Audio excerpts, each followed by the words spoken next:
How to make your account private on Pinterest.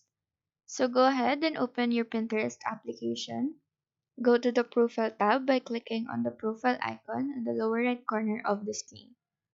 In this page, click on the three dots icon, select Settings.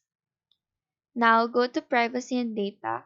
Click on that, and here you will see the option for Search Privacy. This says hide your profile from search engine, so just turn on the toggle for that and your profile will not show even if your username is searched on Pinterest.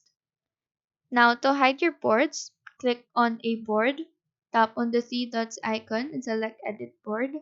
In the Edit Board page, enable the toggle for Keep this board a secret. Once you are done, click on Done here. If you wish to hide more boards, just repeat the process to every board that you want to hide. We need to do this since there are no feature that can make our account and all boards private all at one click on Pinterest.